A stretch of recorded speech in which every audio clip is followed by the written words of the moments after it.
Eu sei que muita gente diz que a gente envelhece e aprende a engolir as coisas, que com o tempo a pele engrossa, que as palavras machucam menos, que a sabedoria dos anos nos ensina a deixar passar.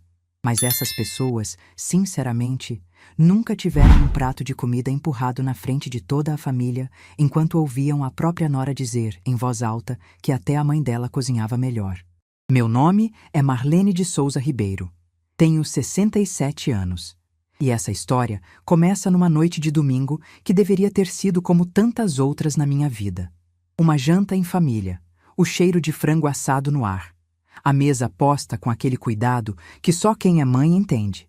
Guardanapos dobrados, copos de cristal que eram da minha sogra, a travessa bonita que eu só usava em ocasiões especiais. Mas deixa eu te contar uma coisa antes de continuar. Durante 67 anos, eu fui o tipo de mulher que aprendeu a se calar, a engolir, a sorrir quando queria chorar, a agradecer quando queria gritar. Fui criada numa época em que mulher não reclamava, não questionava, não fazia cena. Mulher aguentava. E eu aguentei. Aguentei tanta coisa ao longo da vida que às vezes me pergunto como ainda sobrou alguma coisa de mim por dentro. Mas naquela noite de domingo, algo diferente aconteceu. A mesa estava posta para 8 pessoas. Meus 2 filhos, Rodrigo e Marcelo, com suas esposas. Meus 2 netos, Pedro e Marina, filhos de Rodrigo. E eu, na cabeceira, no lugar que sempre foi meu desde que Geraldo partiu há 6 anos. Era uma tradição que eu mantinha com unhas e dentes, mesmo quando o cansaço pesava, mesmo quando o corpo pedia descanso. Domingo era dia de família na casa da vovó Marlene. Naquela noite, eu tinha acordado às 6 da manhã para preparar tudo. Fui ao açougue buscar o frango caipira que seu Antônio sempre reservava para mim. Passei a manhã inteira temperando, assando, cuidando de cada detalhe. Fiz arroz soltinho do jeito que as crianças gostavam, feijão cremoso, farofa com bacon, salada colorida. Coloquei flores na mesa, acendi uma vela perfumada na sala, deixei tudo impecável. Quando a família chegou, por volta das 7 da noite, a casa estava cheirando a lar. Aquele cheiro bom de comida caseira que abraça a gente quando entra. Meus netos vieram correndo me dar beijo, Marcelo e Patrícia trouxeram uma sobremesa, Rodrigo e Débora chegaram por último, como sempre. Débora, minha nora mais velha. A mulher que meu filho Rodrigo escolheu para passar a vida. Desde o primeiro dia em que ela pisou na minha casa, há 10 anos, eu senti que havia algo errado. Não era nada que eu pudesse apontar com o dedo. Nada que eu pudesse reclamar em voz alta. Era um jeito, um olhar, uma forma de falar comigo que sempre me deixou com a sensação de ser menos. Como se eu fosse um móvel velho que ela precisava tolerar porque fazia parte do pacote. Mas eu nunca disse nada. Porque Rodrigo a amava. Porque ela era a mãe dos meus netos. Porque família é família e a gente aguenta. Naquela noite sentamos todos à mesa. Eu servi os pratos com aquele orgulho silencioso de quem passou horas cozinhando. Pedro, meu neto mais velho, de 8 anos, disse que estava com muita fome e que a comida da vovó era a melhor do mundo. Marina, a pequena de 5 anos, pediu mais arroz antes mesmo de terminar o primeiro prato. Marcelo elogiou o tempero do frango, Patrícia disse que eu tinha caprichado. E então Débora pegou o garfo. Eu a observei cortar um pedaço do frango, levar à boca, mastigar devagar. Sua expressão mudou aos poucos. Primeiro uma leve franzida de sobrancelhas. Depois um olhar de lado para Rodrigo. E então, sem nenhum aviso, ela empurrou o prato para frente, fazendo barulho na mesa, e disse em voz alta: "Essa comida tá horrível. Sinceramente, dona Marlene, minha mãe cozinha muito melhor que a senhora." O silêncio que se seguiu foi daqueles que a gente sente no corpo inteiro. As crianças pararam de comer sem entender direito o que estava acontecendo. Marcelo e Patrícia trocaram um olhar de constrangimento. E Rodrigo, meu filho Rodrigo, abaixou os olhos para o próprio prato e continuou mastigando, como se nada tivesse acontecido. Como se a mãe dele não tivesse acabado de ser humilhada na própria casa, na própria mesa, na frente de toda a família. Eu olhei para aquele prato empurrado. Olhei para o frango que eu tinha temperado com tanto cuidado. Olhei para o rosto de Débora, que me encarava com uma expressão de desafio, quase esperando que eu fizesse uma cena, que eu chorasse, que eu implorasse desculpas por uma comida que ela sequer tinha se dado ao trabalho de provar direito. E sabe o que eu fiz? Sorri. Levantei da mesa devagar, com toda a calma do mundo. Recolhi meu prato, ainda cheio, e caminhei até a pia. Abri a torneira, coloquei detergente na esponja e comecei a lavar a louça em silêncio. Senti nas costas o peso de todos aqueles olhares, o constrangimento dos que queriam dizer algo, mas não tinham coragem, o desconforto dos que fingiam que nada tinha acontecido, e o silêncio covarde do meu próprio filho. Ninguém disse nada. Ninguém me defendeu. Enquanto minhas mãos esfregavam aquela panela, enquanto a água quente escorria pelos meus dedos, algo aconteceu dentro de mim. Não foi tristeza. Não foi vergonha. Foi uma clareza que eu nunca tinha sentido antes. Como se uma névoa que cobria meus olhos há anos tivesse se dissipado de repente. Eu vi, com uma nitidez assustadora, toda a minha vida passar diante de mim. Vi os anos em que criei meus filhos praticamente sozinha, enquanto Geraldo viajava a trabalho. Vi as noites em claro cuidando de febre, as tardes ajudando com lição de casa, os sacrifícios que fiz para que eles tivessem o melhor. Vi os anos cuidando dos netos, lavando roupa, cozinhando, limpando, sendo babá e empregada de graça. Vi as faturas de cartão de crédito que eu pagava em silêncio para sustentar uma vida que não era minha. E vi, finalmente, o que eu tinha me tornado. Uma mulher invisível. Uma sombra. Alguém que existia apenas para servir, para facilitar, para aguentar calada enquanto os outros viviam às suas custas. Naquela pia, esfregando aquela panela, eu tomei uma decisão que mudaria tudo. O jantar terminou em clima estranho. Débora foi para a sala assistir televisão como se nada tivesse acontecido. Rodrigo a seguiu, evitando meu olhar. Marcelo e Patrícia ajudaram a recolher a mesa, visivelmente desconfortáveis. As crianças foram brincar no quintal, alheias à atenção dos adultos. Quando todos foram embora, por volta das 10 da noite, eu fiquei sozinha na minha cozinha silenciosa. Sentei na cadeira onde costumo tomar café de manhã e fiquei olhando para o nada por um longo tempo. Pensei em Geraldo, meu marido por 41 anos. O homem que partiu há 6 anos, de forma repentina, me deixando com uma dor que até hoje não cicatrizou completamente. Geraldo era representante comercial, passou a vida viajando pelo interior de São Paulo, Minas, Goiás. Ficava semanas fora, às vezes meses. E eu cuidava de tudo sozinha. Da casa, dos filhos, das contas, da vida. O que ninguém sabia, o que eu nunca contei para ninguém, era o que Geraldo tinha deixado para mim quando partiu. Durante 40 anos vendendo produtos pelo interior do país, meu marido guardou dinheiro. Muito dinheiro. Investimentos que foram crescendo silenciosamente enquanto vivíamos nossa vida simples. Fundos, aplicações, papéis que ele foi acumulando sem nunca me dizer uma palavra. Quando o advogado me chamou para a leitura do testamento, 3 meses depois da partida de Geraldo, eu quase desmaiei. Meu marido tinha deixado quase R$ 1.200.000 em investimentos, além da casa quitada e de um pequeno apartamento no litoral que eu nem sabia que existia. Um apartamento em Guarujá, de frente para o mar, que ele tinha comprado há 15 anos como investimento e nunca me contou. E sabe o que eu fiz com essa informação? Guardei. Não contei para ninguém, nem para Rodrigo, nem para Marcelo. Continuei vivendo minha vida simples, com as mesmas roupas, o mesmo carro velho, os mesmos hábitos de sempre. Os rendimentos iam caindo na conta todo mês, e eu deixava acumular.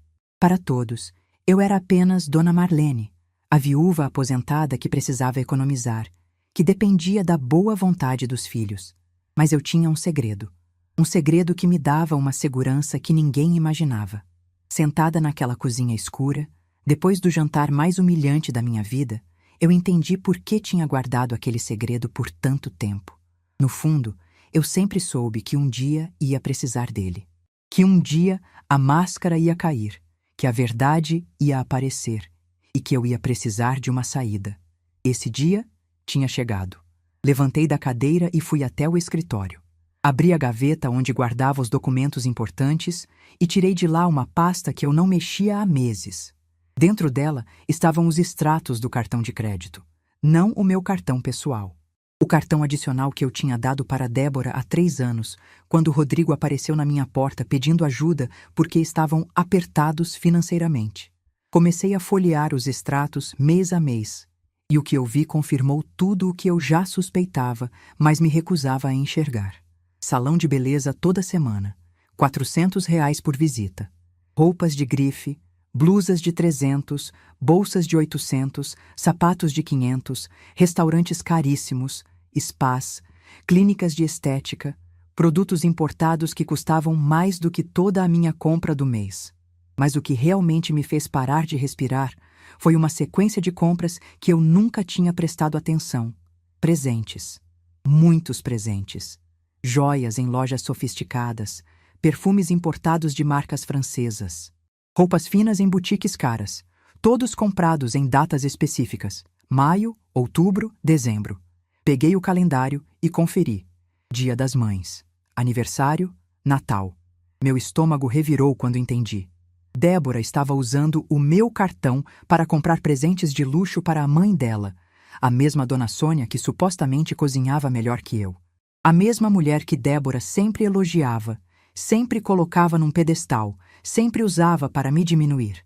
Cada "obrigada, filha, você me mima tanto" que Dona Sônia postava nas redes sociais, cada foto exibindo joias e perfumes caros, cada elogio público à filha generosa, tudo tinha sido pago com o meu dinheiro, com as economias de uma viúva de 67 anos que acordava às 5 da manhã para cuidar dos netos que não eram dela. Fechei a pasta devagar.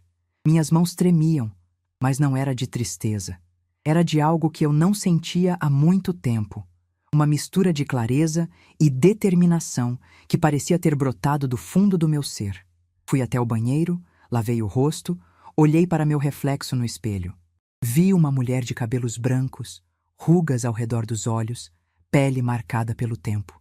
Mas vi também algo que tinha esquecido que existia. Um brilho no olhar. Uma força que tinha ficado adormecida por décadas, esperando o momento certo para despertar. Débora, eu disse para o espelho em voz baixa. Você não faz ideia do que acabou de fazer. Voltei para a sala e peguei meu celular. Eram quase meia-noite, mas eu não conseguiria dormir de qualquer forma. Abri o aplicativo do banco e fiquei olhando para os números na tela. Minha conta corrente, minha poupança, meus investimentos, os rendimentos acumulados de 6 anos de uma herança que ninguém conhecia. Eu tinha poder, tinha recursos, tinha opções.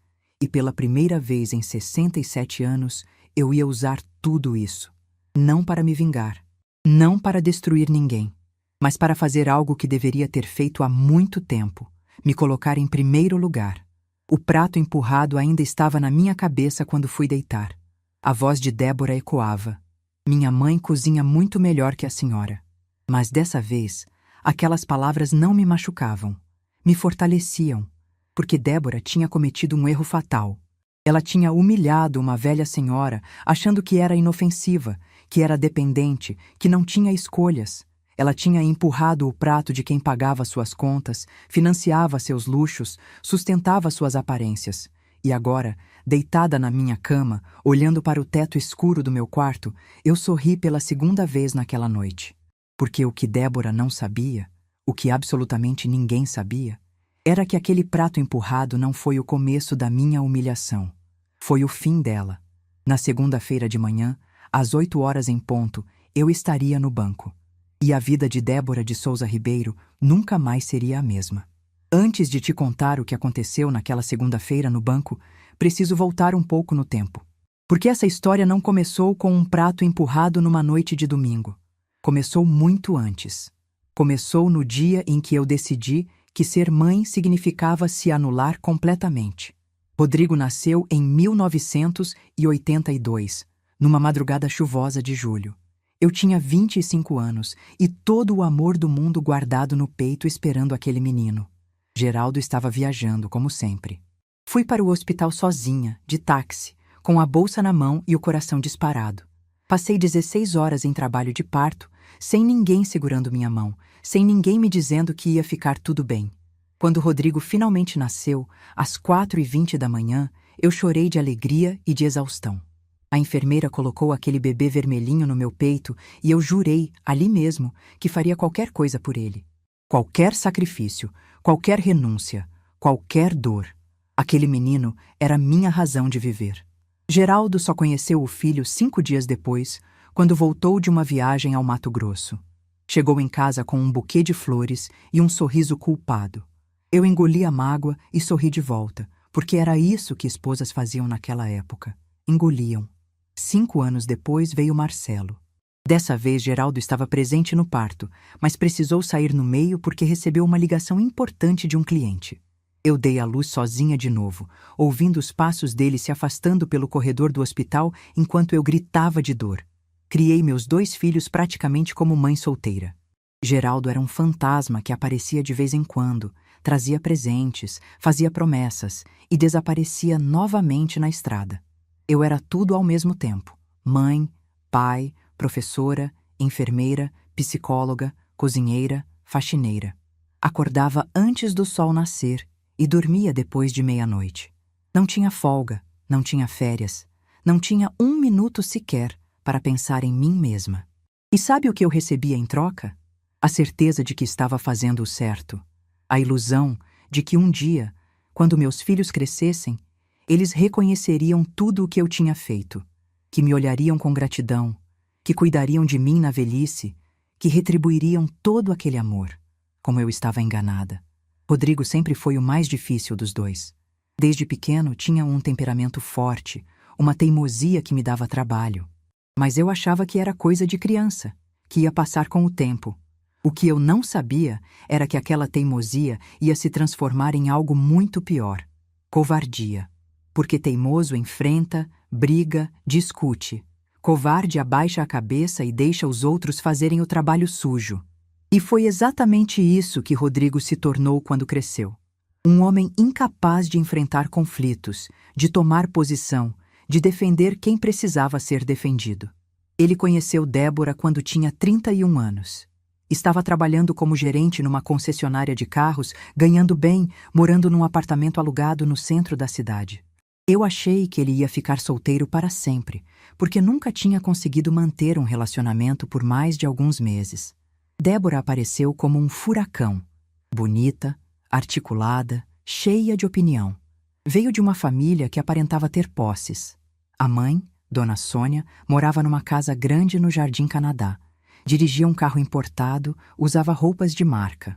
Débora se apresentava como alguém de outro nível e deixava bem claro desde o primeiro dia que tinha casado para baixo. O primeiro almoço que ela veio na minha casa, eu preparei tudo com carinho. Fiz minha receita especial de macarronada, aquela que Rodrigo amava desde criança. Arrumei a mesa com a toalha boa, tirei os pratos de porcelana que eram da minha mãe. Queria impressionar, queria que ela gostasse de mim, queria começar bem aquele relacionamento. Débora chegou, olhou ao redor da minha sala com aquele olhar de quem avalia um imóvel à venda e disse: "Que casa aconchegante." O tom deixava claro que aconchegante era um eufemismo para pequena e simples. Sentou-se à mesa, provou a macarronada com a ponta do garfo e disse que estava interessante, mas que ela não comia carboidrato à noite. Eu deveria ter visto os sinais ali. Deveria ter percebido que aquela mulher nunca ia me respeitar, nunca ia me aceitar, nunca ia me ver como parte da família, mas eu estava tão feliz por Rodrigo ter encontrado alguém, tão aliviada por ele finalmente estar encaminhado, que fechei os olhos para tudo. O casamento aconteceu 1 ano depois, quando Rodrigo tinha 32 anos. Uma cerimônia cara demais para o que eles podiam pagar. Débora queria tudo do bom e do melhor. Buffet importado, decoração de revista, vestido de grife. Rodrigo, que nunca soube dizer não para ela, concordou com tudo. E adivinha quem pagou a diferença quando o orçamento estourou? Eu vendi algumas joias que eram da minha mãe. Peguei um empréstimo na minha aposentadoria. Contribuí com quase 40% das despesas do casamento, tudo em silêncio, sem reclamar, sem pedir nada em troca. Porque era isso que mães faziam, não era? Sacrificavam tudo pelos filhos. Depois do casamento, eles foram morar num apartamento alugado perto do trabalho de Rodrigo. Eu achei que finalmente ia ter um pouco de paz, um pouco de tempo para mim. Mas durou pouco. 2 anos depois do casamento, Pedro nasceu, meu primeiro neto. Rodrigo tinha 34 anos. Quando vi aquele bebê pela primeira vez, senti o mesmo amor avassalador que tinha sentido quando Rodrigo nasceu. Quis proteger, cuidar, estar presente em cada momento. Ofereci minha ajuda sem pensar 2 vezes. Débora aceitou, mas não do jeito que eu esperava. Ela não queria uma avó participativa, que brincasse com o neto, que fizesse parte da criação. Ela queria uma empregada gratuita. Alguém que cuidasse da casa, lavasse a roupa, fizesse a comida e sumisse quando não fosse mais necessária. Comecei a ir 3 vezes por semana. Pegava 2 ônibus, 1h30 de viagem, para chegar na casa deles às 7 da manhã. Passava o dia inteiro cuidando de Pedro, limpando, cozinhando, organizando. Voltava às 8 da noite, exausta, com as costas doendo e os pés inchados. E sabe qual era meu pagamento? Críticas. A comida nunca estava no ponto certo. O bebê chorava demais quando ficava comigo. A casa nunca estava limpa o suficiente. Débora chegava do trabalho, passava o dedo nos móveis procurando poeira, suspirava alto e me olhava como se eu fosse uma incompetente. Rodrigo assistia tudo calado. Nunca disse uma palavra em minha defesa. Nunca pediu para a esposa me tratar com mais respeito. Simplesmente fingia que não via, que não ouvia, que não percebia, e eu continuava indo, continuava me sacrificando. Porque Pedro era meu neto e eu não conseguia ficar longe dele. 3 anos depois veio Marina. E a demanda dobrou. Àquela altura, eu já tinha 62 anos. Meus joelhos doíam, minhas costas reclamavam, minha pressão subia quando eu fazia esforço demais. Mas eu não parava, não conseguia parar. Chegou um ponto em que eu ia na casa deles 5 dias por semana. De segunda a sexta, das 7 da manhã às 8 da noite. Praticamente um emprego de tempo integral. Sem salário, sem folga, sem 13º. Débora tinha parado de trabalhar quando Marina nasceu. Disse que precisava de um tempo para se organizar. Esse tempo nunca acabou. Ela ficava em casa o dia inteiro, mas quem cuidava das crianças era eu. Quem limpava era eu. Quem cozinhava era eu. Ela passava as manhãs no celular, as tardes no salão de beleza, as noites reclamando de tudo. Foi nessa época que Rodrigo me procurou com aquele pedido que mudou tudo. Era uma tarde de quarta-feira, há 3 anos. Ele apareceu na minha casa sem avisar, com aquela cara de constrangimento que eu conhecia desde que ele era criança, e queria pedir algo que sabia que não devia. Sentou no sofá, aceitou o café que ofereci e ficou enrolando por 20 minutos antes de chegar ao ponto. Disse que estavam passando por dificuldades financeiras, que os cartões de crédito estavam estourados, que as contas estavam atrasadas, que não sabiam mais o que fazer. Débora tinha perdido o emprego 2 anos antes e não conseguia outro. O salário dele não estava dando conta de tudo. E então veio o pedido. Se eu podia colocar Débora como dependente no meu cartão de crédito. Só temporariamente. Só até eles se organizarem. Só para despesas essenciais, supermercado, farmácia, coisas das crianças. Eu olhei para o rosto do meu filho. Vi o desespero nos olhos dele. Pensei nos meus netos, nas crianças que eu amava mais que tudo. Pedro tinha 5 anos, Marina tinha 2. E fiz o que sempre fiz a vida inteira. Disse sim. Na semana seguinte, fui ao banco e solicitei um cartão adicional no nome de Débora. Limite compartilhado com o meu. A fatura viria para minha casa, eu pagaria. Simples assim. No primeiro mês, a fatura veio em R$ 2.300. Achei alto, mas não reclamei. Afinal, era para o bem da família. No segundo mês, 3.800. No terceiro, 5.200. No quarto, 6.900. No quinto, 8.400. Eu via os números subindo e sentia um aperto no peito. Aquilo não era normal. Aquilo não era despesas essenciais. Mas toda vez que eu pensava em dizer algo, me lembrava dos netos. Me lembrava de que família era família. Me lembrava de que mães aguentam. Então, eu pagava. Mês após mês, eu transferia o dinheiro da minha conta para cobrir aquela fatura absurda. Usava os rendimentos da herança de Geraldo, aquele dinheiro que ninguém sabia que existia. E continuava em silêncio. Até aquele domingo. Até aquele prato empurrado. Até aquela frase que finalmente me acordou. Minha mãe cozinha muito melhor que a senhora. Naquela noite, quando olhei os extratos detalhados do cartão, vi a verdade que eu tinha me recusado a enxergar por 3 anos. Débora não estava usando meu dinheiro para despesas essenciais. Estava usando para manter uma vida de aparências, para fingir que era rica, para comprar presentes caros e impressionar a própria mãe enquanto tratava a minha como lixo. Os presentes de Dia das Mães, aniversário e Natal, que Dona Sônia recebia e exibia orgulhosa nas redes sociais, todos pagos por mim. Cada joia, cada perfume, cada roupa de marca. Tudo saía do bolso de uma viúva de 67 anos que acordava às 5 da manhã para cuidar dos netos da mulher que a desprezava. E o pior de tudo, eu tinha deixado acontecer. Por medo, por culpa, por aquela necessidade doentia de ser amada que me acompanhava desde sempre.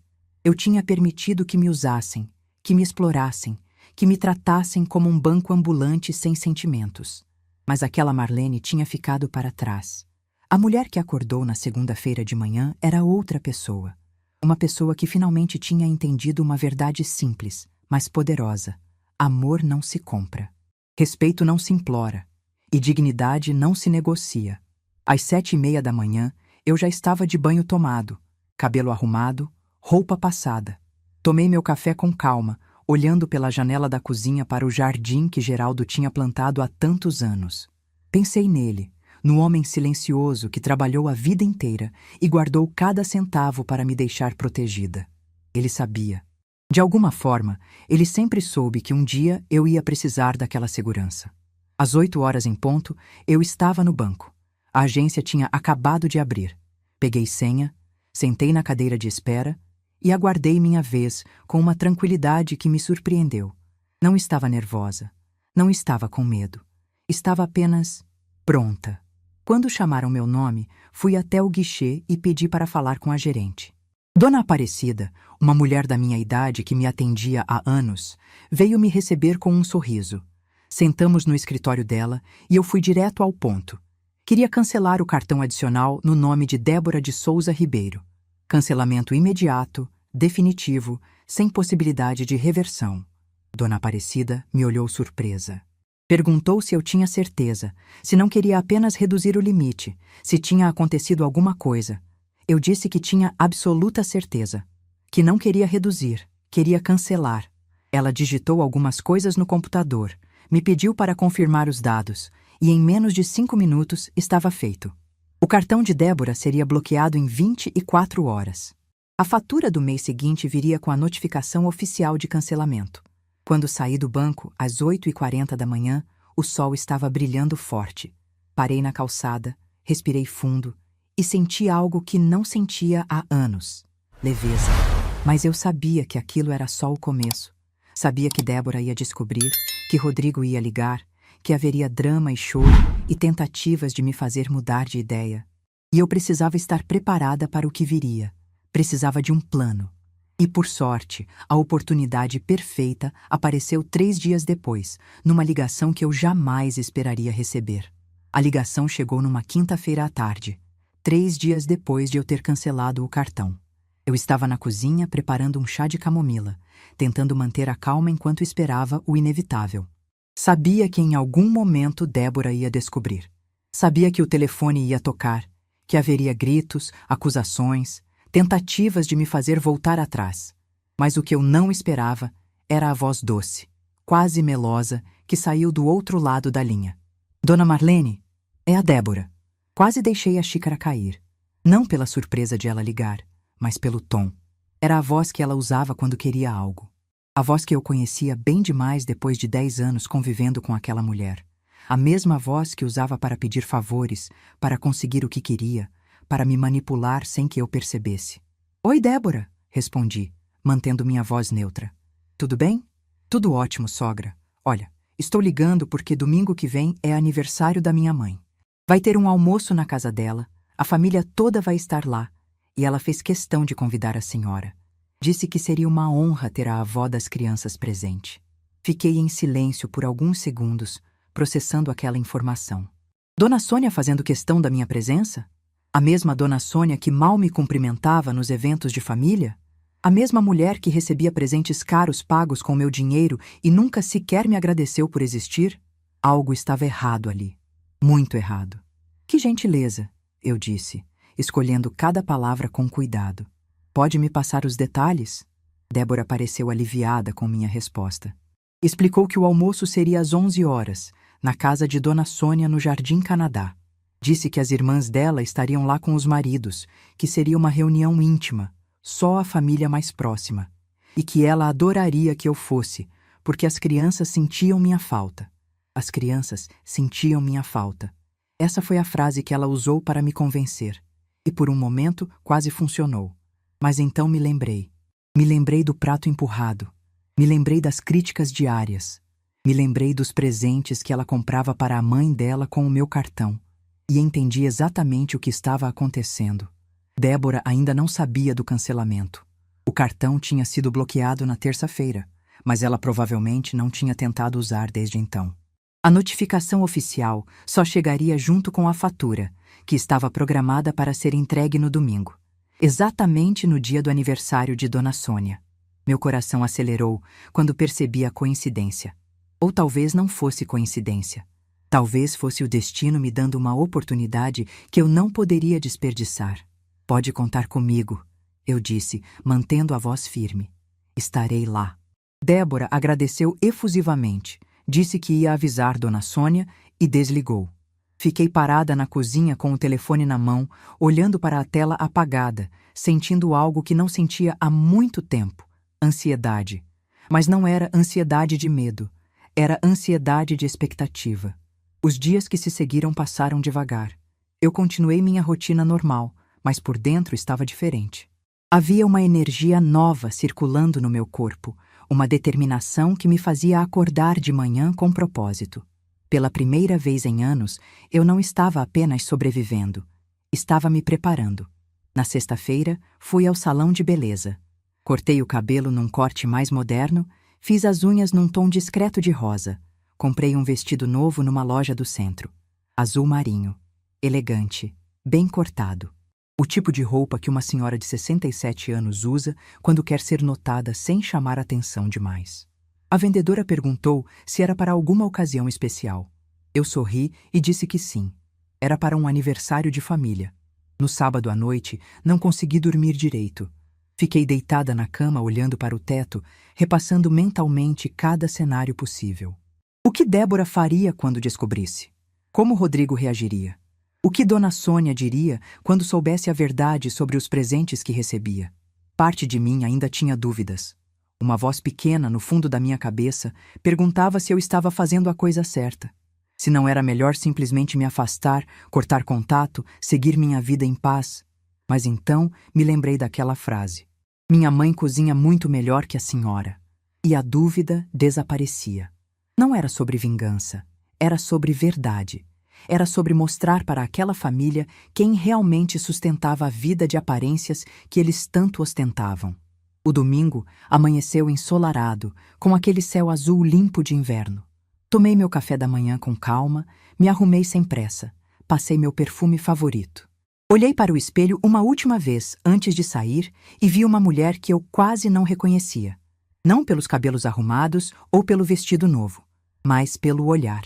Havia algo ali que tinha desaparecido há décadas e estava finalmente de volta. Coragem. Cheguei na casa de Dona Sônia pontualmente às 11 horas. Era uma casa grande, num bairro nobre da cidade, com jardim bem cuidado e 2 carros importados na garagem. Tudo muito bonito, muito arrumado, muito impressionante para quem olhava de fora. Exatamente o tipo de fachada que aquela família adorava manter. Toquei a campainha e quem abriu foi uma das irmãs de Débora, a do meio. Ela me olhou de cima a baixo com aquele ar de superioridade que parecia ser genético naquela família e disse secamente: "Ah, a sogra da Débora. Pode entrar. Minha mãe está na sala." Entrei e fui recebida pelo barulho típico de reunião de família. Vozes, risadas, crianças correndo pelo corredor. A casa estava cheia. Além das 3 filhas de Dona Sônia com seus respectivos maridos, havia sobrinhos, primos, até alguns vizinhos. Era muito mais gente do que Débora tinha dito. Aquilo não era uma reunião íntima, Era uma festa de verdade. Encontrei Rodrigo e Débora na sala, conversando com um casal que eu não conhecia. As crianças vieram correndo me abraçar assim que me viram. Pedro me puxou pela mão querendo mostrar algo no quintal. Marina pediu colo com aquela voz manhosa que sempre me derretia. Por um momento, senti meu coração amolecer.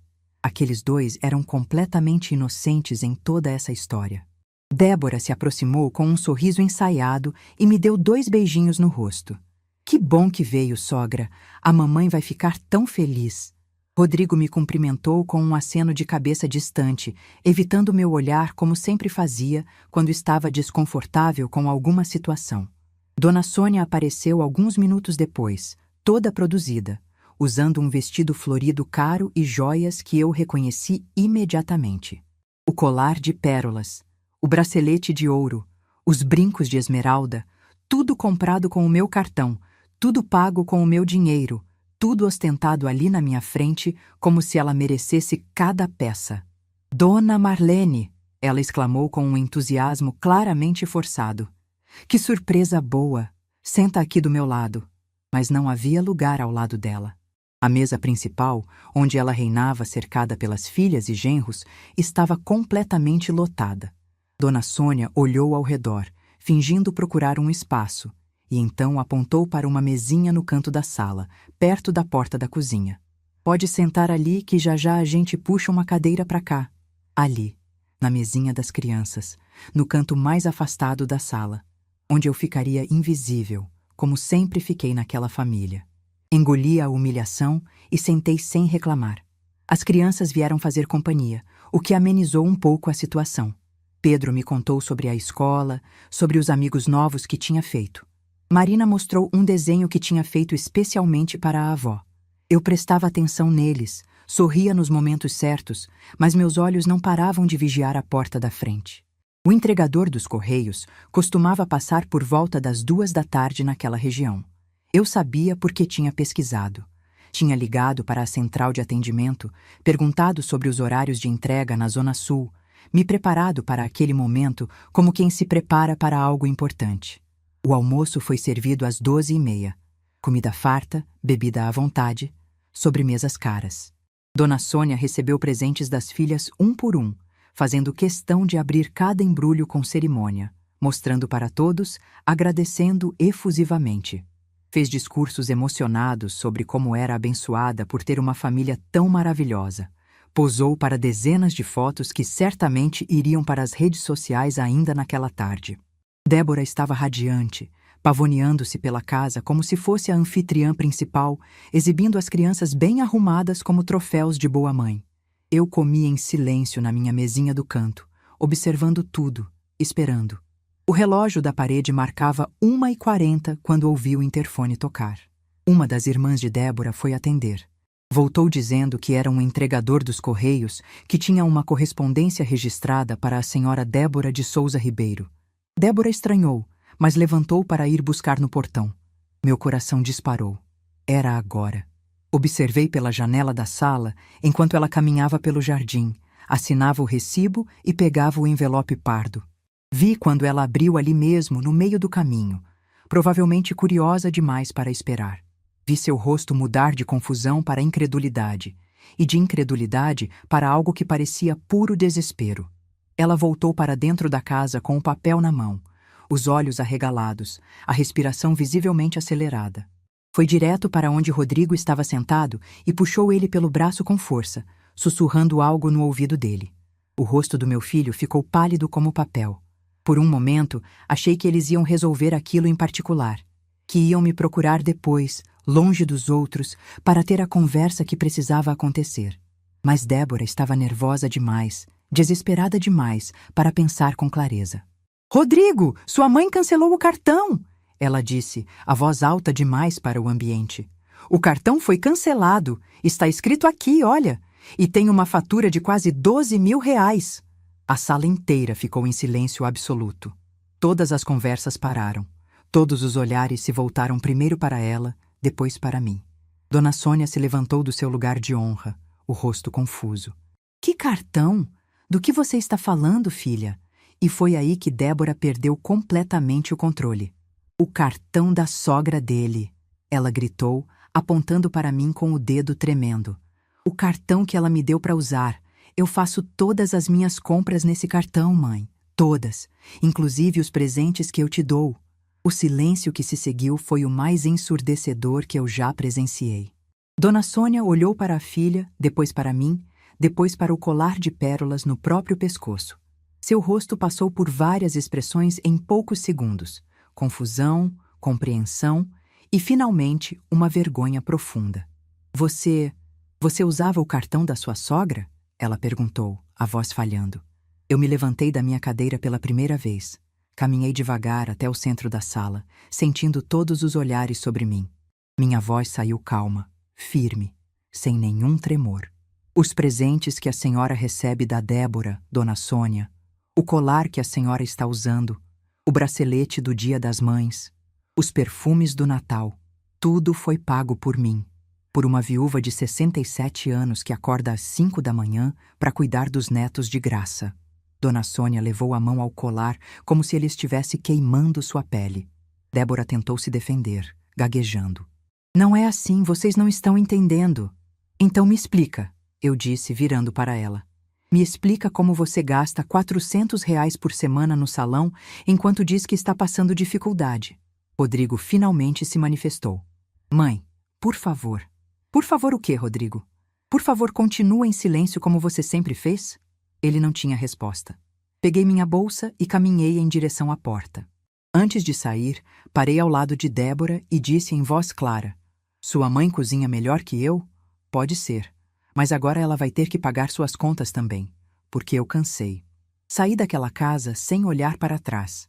Entrei no meu carro e dirigi em silêncio, as mãos tremendo no volante. Não de medo, de alívio. Em casa, desliguei o telefone e fui fazer um chá. Naquela noite, dormi melhor do que havia dormido em anos. A mulher que tinha lavado louça em silêncio não existia mais. E a que tinha tomado seu lugar não pretendia calar nunca mais. Os dias que se seguiram à festa de Dona Sônia foram os mais silenciosos e, ao mesmo tempo, os mais barulhentos da minha vida. Silenciosos porque eu decidi me afastar de tudo. Desliguei o telefone, não abri a porta para ninguém, não respondi mensagens. Precisava de tempo para processar o que tinha acontecido, para entender o que viria depois, para me preparar para as consequências das minhas escolhas. Barulhentos porque, mesmo com o telefone desligado, eu sabia que do outro lado havia uma tempestade se formando. E quando finalmente liguei o aparelho, na quarta-feira de manhã, 4 dias depois da festa, encontrei exatamente o que esperava. 37 chamadas perdidas, 22 de Rodrigo, 11 de Débora, 4 de números que eu não conhecia, 15 mensagens de voz. Não tive coragem de ouvir todas. Ouvi apenas 3. A primeira de Rodrigo, pedindo para conversar com voz trêmula. A segunda de Débora, alternando entre choro e acusações, dizendo que eu tinha destruído a vida dela. A terceira de um número desconhecido que acabou sendo uma das irmãs de Débora, me chamando de velha amargurada e dizendo que eu deveria ter vergonha de humilhar a própria família em público. Deletei todas sem ouvir o resto. O WhatsApp estava pior. Mensagens e mais mensagens. Rodrigo pedindo para eu atender o telefone. Débora mandando áudios longos que eu não abri. E então, no meio de toda aquela confusão, uma mensagem que me fez parar. Era de Marcelo, meu filho mais novo. Mãe, sei que você está precisando de espaço. Quando estiver pronta para conversar, me avisa. Estou do seu lado. Aquelas palavras simples me fizeram chorar pela primeira vez desde o domingo. Não de tristeza, de alívio, de gratidão. De perceber que no meio de toda aquela confusão ainda havia alguém da minha família que se importava comigo de verdade. Respondi apenas: pode vir amanhã à tarde. Marcelo chegou na quinta-feira às 3 horas, sozinho como eu tinha pedido. Trouxe um bolo de laranja que Patrícia tinha feito especialmente para mim e um buquê de flores do jardim da casa deles. Quando abri a porta e vi meu filho mais novo ali, com aquele olhar preocupado, mas carinhoso, senti que ainda existia esperança. Sentamos na sala e tomamos café em silêncio. Marcelo sempre foi assim, diferente do irmão. Calmo, ponderado. Esperou que eu estivesse pronta para começar. Você soube o que aconteceu, eu disse finalmente. Não era uma pergunta. Ele assentiu. Soube. Rodrigo me ligou no domingo à noite, desesperado. Contou tudo, ou pelo menos a versão dele de tudo. E qual é a versão dele? Marcelo suspirou. Que você humilhou a Débora na frente da família inteira, que cancelou o cartão sem avisar, que fez um escândalo no aniversário da sogra dela. Ele fez uma pausa. Mas eu conheço você, mãe. Sei que não faria nada disso sem um bom motivo. Foi aí que contei tudo para ele. Desde o começo. O cartão que dei há 3 anos achando que seria temporário. As faturas que foram crescendo mês a mês. As compras absurdas que eu fingia não ver. Os presentes caros que Débora comprava para a própria mãe enquanto me tratava como empregada. O prato empurrado. A frase que finalmente me acordou. Marcelo ouviu tudo em silêncio, o rosto ficando cada vez mais sério. Quando terminei, ele ficou quieto por um longo momento, processando tudo o que eu tinha dito. Mãe, ele disse finalmente, a voz baixa. Por que você nunca me contou isso? Porque eu tinha vergonha, respondi. Vergonha de admitir que estava sendo usada. Vergonha de ser tão fraca a ponto de aceitar tudo calada. Você não é fraca, Marcelo disse, pegando minha mão. Você é a mulher mais forte que eu conheço. Criou 2 filhos praticamente sozinha enquanto o pai viajava. Segurou a família nas costas a vida inteira. O problema não é você ser fraca. O problema é que tem gente que confunde bondade com fraqueza. Aquelas palavras me atingiram de um jeito que eu não esperava. Comecei a chorar de verdade, um choro que vinha lá de dentro, que carregava anos de dor acumulada. Marcelo me abraçou como não fazia desde que era criança, e ficamos assim por um longo tempo, mãe e filho, reconectando um laço que eu achei que tinha perdido para sempre. Quando me acalmei, ele me contou o que tinha acontecido depois que eu saí da festa. Segundo Marcelo, que soube pelos relatos de Rodrigo e de conhecidos em comum, a festa de Dona Sônia virou um desastre completo. Depois que eu saí, Débora teve um colapso nervoso. Chorou, gritou, acusou todo mundo de estar contra ela. As irmãs começaram a fazer perguntas que ela não conseguia responder. Como ela bancava aquele estilo de vida se não trabalhava há anos? De onde vinha o dinheiro para as roupas de marca, os restaurantes caros, os presentes luxuosos? Dona Sônia, humilhada ao descobrir que as joias que tanto ostentava tinham sido pagas pela mulher que a filha tratava como lixo, se trancou no quarto e não quis ver mais ninguém. A festa acabou antes das 4 da tarde, com os convidados saindo constrangidos e cochichando entre si. Nos dias seguintes, a situação só piorou. Débora tentou usar o cartão num supermercado e foi recusada publicamente. Tentou pagar uma conta no salão de beleza e descobriu que não tinha como. A realidade que ela vinha escondendo há anos finalmente veio à tona, e não havia mais como fingir. Rodrigo, pressionado de todos os lados, finalmente começou a enxergar o que eu via há tanto tempo. Descobriu que Débora tinha acumulado dívidas que ele não conhecia. Descobriu que o padrão de vida deles era completamente insustentável. Descobriu que, sem o meu suporte financeiro invisível, eles estavam à beira de um colapso. Eles vão ter que devolver o carro, Marcelo me contou. O financiamento está atrasado há 3 meses. E estão pensando em tirar as crianças da escola particular. Senti um aperto no coração quando pensei em Pedro e Marina. Eles não tinham culpa de nada. Eram apenas crianças que estavam no meio de uma confusão criada pelos adultos. E as crianças? Perguntei. Como elas estão? Confusas, Marcelo disse. Pedro perguntou para o pai por que a vovó foi embora da festa daquele jeito. Rodrigo não soube o que responder. Ficamos em silêncio por um momento. Então, Marcelo disse algo que me surpreendeu. Mãe, eu preciso te pedir desculpas. Olhei para ele sem entender. Desculpas por quê? Por não ter percebido o que estava acontecendo. Por não ter prestado atenção. A Patrícia sempre comentava que achava estranho o jeito que a Débora tratava você. Mas eu dizia que era implicância, que eram coisas de sogra e nora. Eu deveria ter olhado com mais cuidado, deveria ter te protegido. Você não tinha como saber, eu disse. Eu escondi bem. Mesmo assim, você é minha mãe.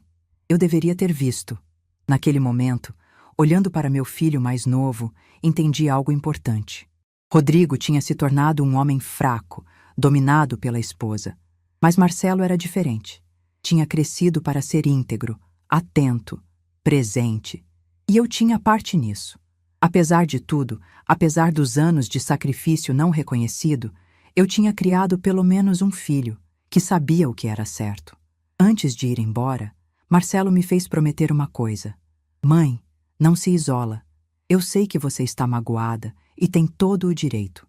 Mas não desaparece. A Patrícia e eu queremos você por perto. As crianças, quando a gente tiver filhos, vão precisar da avó. Você faz parte da nossa família, da família de verdade. Prometi que não ia me isolar. E pela primeira vez em muito tempo, senti que tinha um lugar para pertencer. Na semana seguinte, Rodrigo finalmente apareceu na minha porta. Eu já esperava essa visita. Sabia que uma hora ele viria, que tentaria conversar, que buscaria algum tipo de reconciliação. O que eu não esperava era o estado em que ele chegou. Meu filho parecia ter envelhecido 10 anos em 2 semanas. Estava mais magro, com olheiras fundas, a barba por fazer. Quando abri a porta, ele ficou parado ali, sem saber o que dizer, como um menino perdido que não sabe o caminho de casa. Posso entrar? Ele perguntou, a voz rouca. Deixei ele entrar. Ofereci café que ele aceitou. Sentamos na sala, o mesmo lugar onde tantas vezes tínhamos conversado ao longo dos anos, mas agora com um abismo entre nós que eu não sabia se poderia ser atravessado. Rodrigo começou a falar. Contou sobre as dificuldades que estava enfrentando, o carro que teve que devolver, as contas atrasadas que estavam se acumulando, o casamento que estava por um fio, com Débora culpando ele por tudo e ele sem saber mais o que fazer. Ouvi tudo em silêncio, tomando meu café, sem interromper.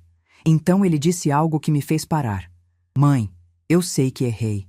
Sei que deveria ter te defendido todas aquelas vezes. Sei que fui covarde, que deixei a Débora te tratar mal sem fazer nada. Mas eu estava com medo. Medo de perder meu casamento. Medo de ficar sozinho. Medo de enfrentar a realidade. Ele fez uma pausa, os olhos marejados. Naquela noite, quando ela empurrou o prato e disse aquela coisa horrível sobre a comida, eu quis falar alguma coisa.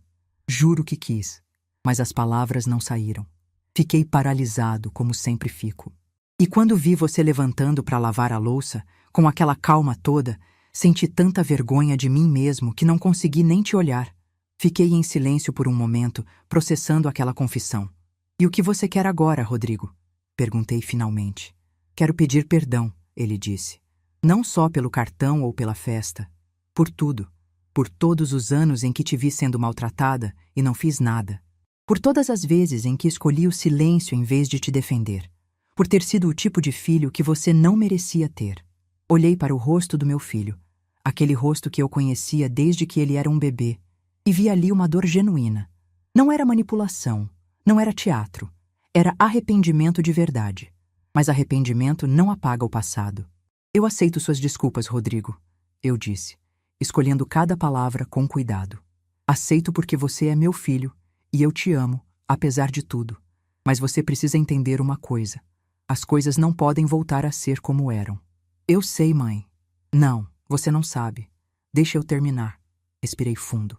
Durante anos, eu fui a mãe que fazia tudo, que aceitava tudo, que se sacrificava em silêncio esperando ser reconhecida. Essa mulher não existe mais. Se você quiser fazer parte da minha vida daqui para frente, vai ter que ser de um jeito diferente, com respeito, com consideração. Como 2 adultos que se amam, não como uma mãe desesperada e um filho que se aproveita. Rodrigo ficou em silêncio, absorvendo minhas palavras. E a Débora? Ele perguntou. A Débora fez suas escolhas, não tenho nada contra ela, mas também não tenho nada para oferecer. Se ela quiser se desculpar um dia, vou ouvir. Mas não vou ficar esperando e não vou permitir que ela volte a me tratar do jeito que tratava. Meu filho assentiu devagar. E as crianças? Ele perguntou, a voz quebrando. Pedro e Marina sentem sua falta.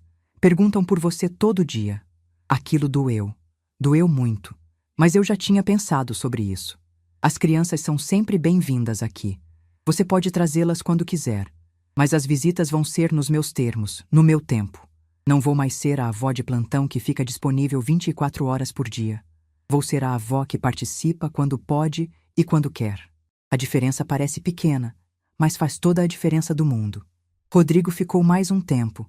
Tomamos mais café, conversamos sobre amenidades. Quando ele foi embora, me deu um abraço apertado na porta. Não disse nada, mas eu senti que algo tinha mudado entre nós. Não sei se para melhor ou para pior. Só sei que era diferente. Naquela noite, depois que ele saiu, fiquei sentada na varanda olhando as estrelas. Pensei em tudo que tinha acontecido nas últimas semanas. O prato empurrado, o cancelamento do cartão, a festa, as consequências. Pensei em Geraldo, meu marido que tinha partido há 6 anos. No dinheiro que ele tinha guardado em segredo, na segurança que ele tinha me deixado sem que eu soubesse. No apartamento em Guarujá, que eu ainda não tinha visitado, esperando por mim como uma promessa de recomeço. Pensei em quem eu era antes de tudo isso e em quem eu estava me tornando agora. E pela primeira vez em muito tempo, gostei do que vi. A tempestade ainda não tinha passado completamente. Ainda havia muita coisa para resolver, muita ferida para cicatrizar, muito caminho para percorrer. Mas eu não estava mais com medo. Porque a mulher que olhava para as estrelas naquela noite não era mais a mesma que lavava louça em silêncio.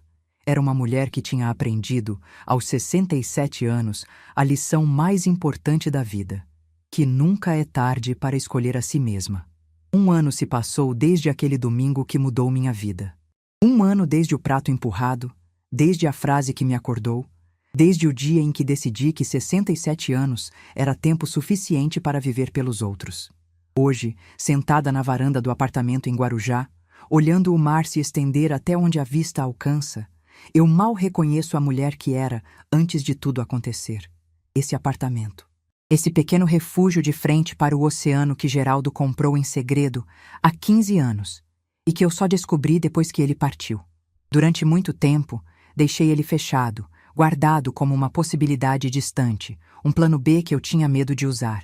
Mas há 6 meses, numa manhã de terça-feira qualquer, acordei com uma certeza no peito.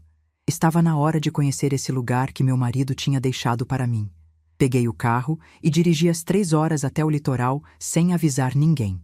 Quando abri a porta do apartamento pela primeira vez, o cheiro de maresia invadiu meus pulmões e eu chorei.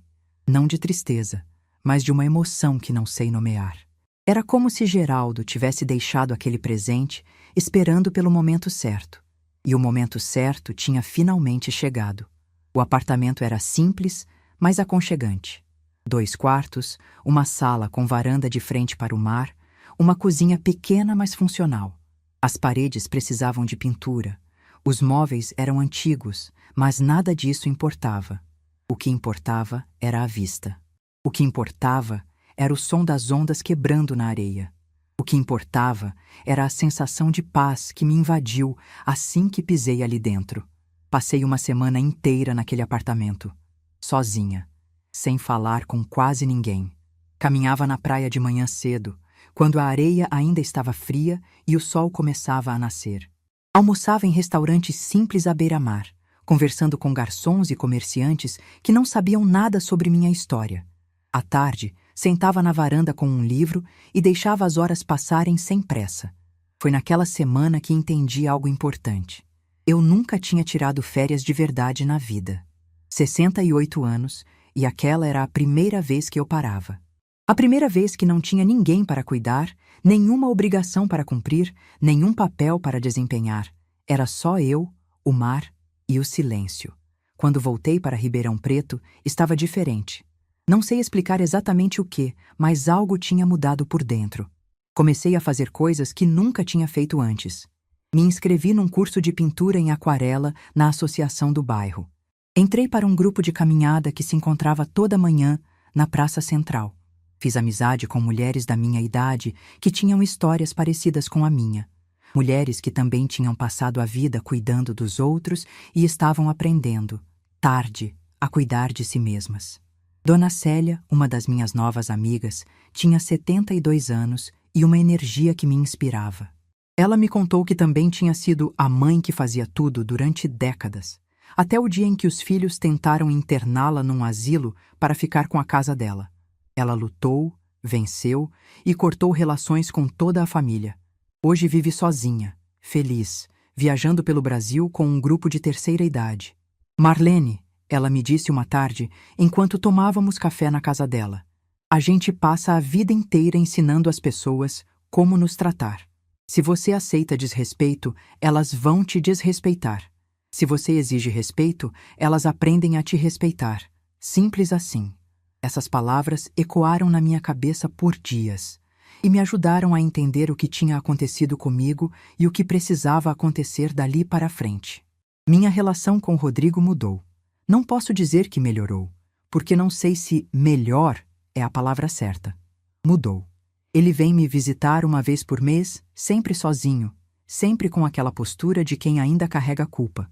Conversamos sobre amenidades, sobre as crianças, sobre o trabalho dele. Não falamos sobre o passado, não precisamos. O passado está lá, entre nós, como uma cicatriz que não dói mais, mas nunca vai desaparecer completamente.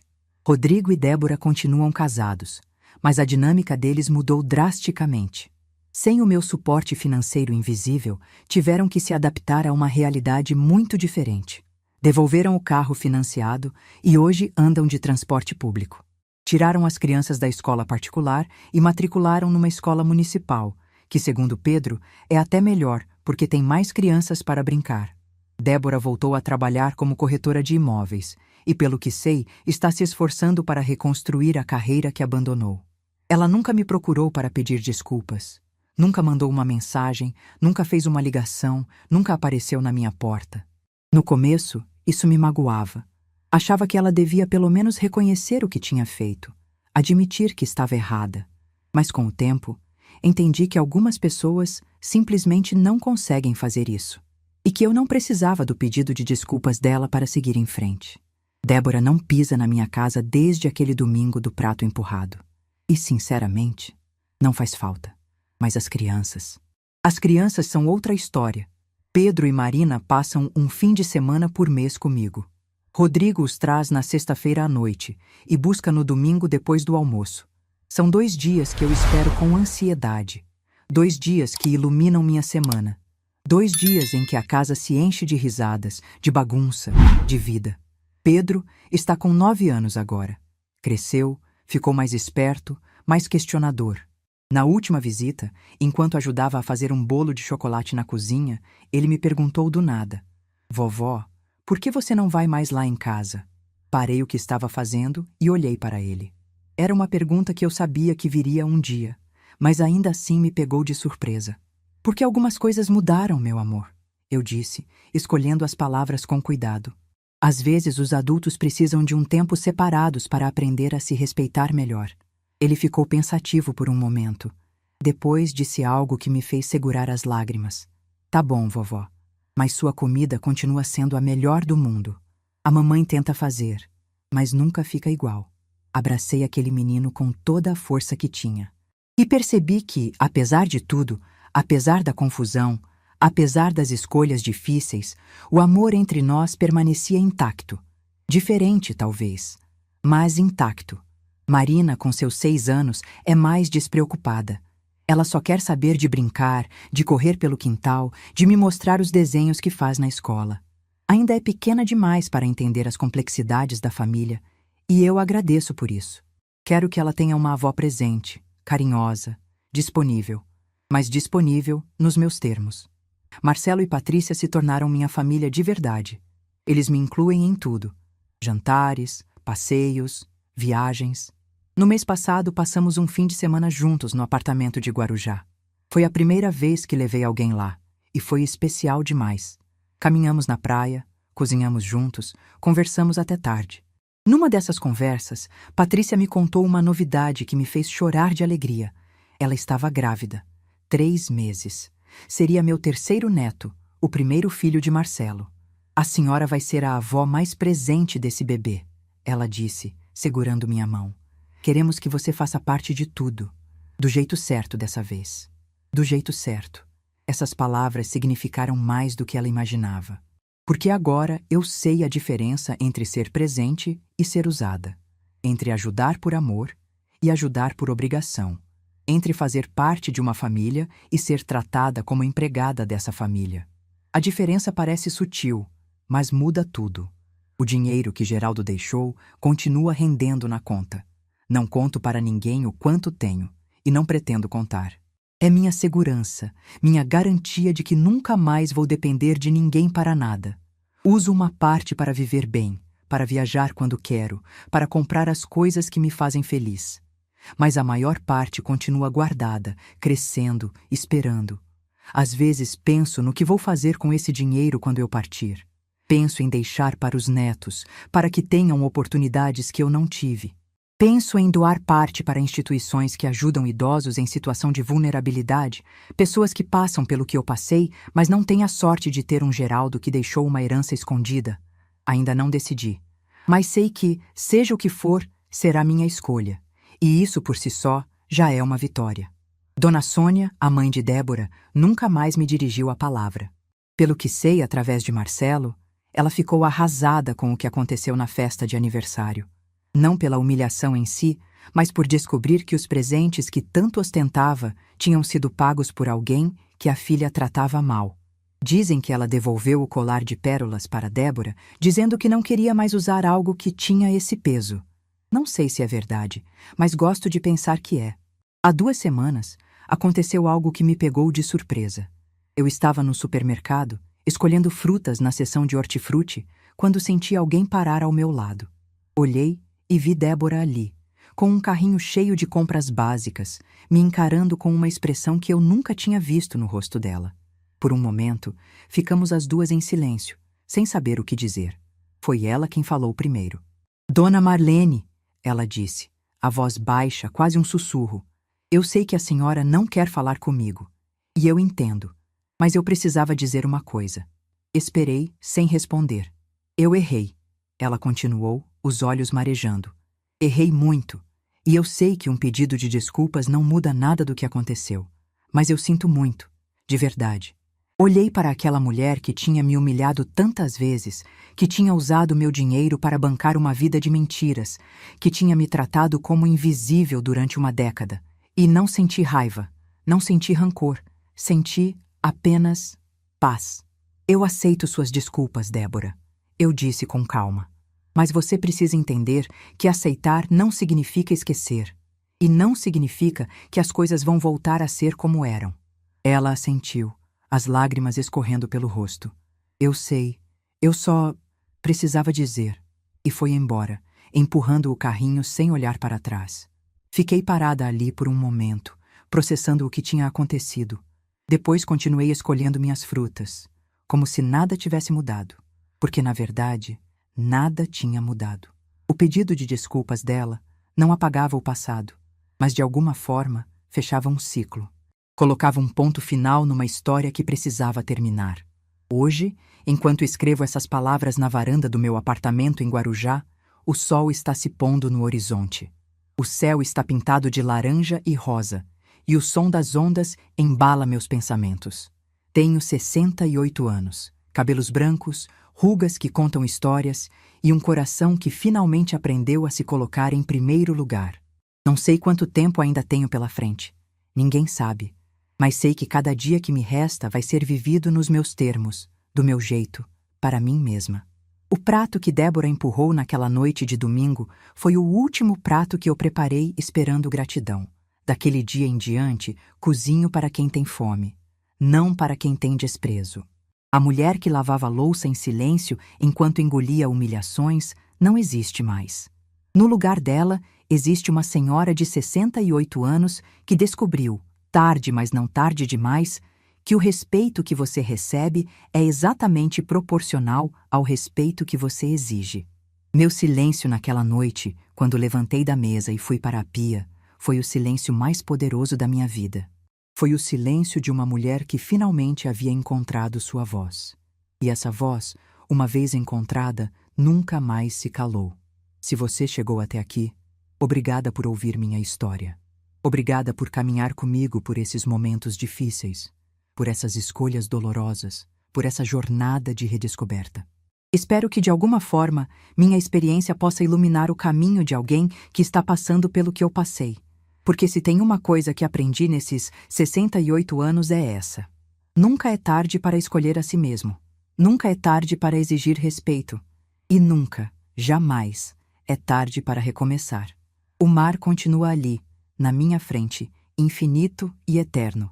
E eu continuo aqui, finalmente em paz, finalmente livre, finalmente eu. Se essa história tocou seu coração, deixe seu like, se inscreva no canal e comente aqui embaixo. No meu lugar, o que você faria? Sua mensagem pode iluminar o dia de alguém.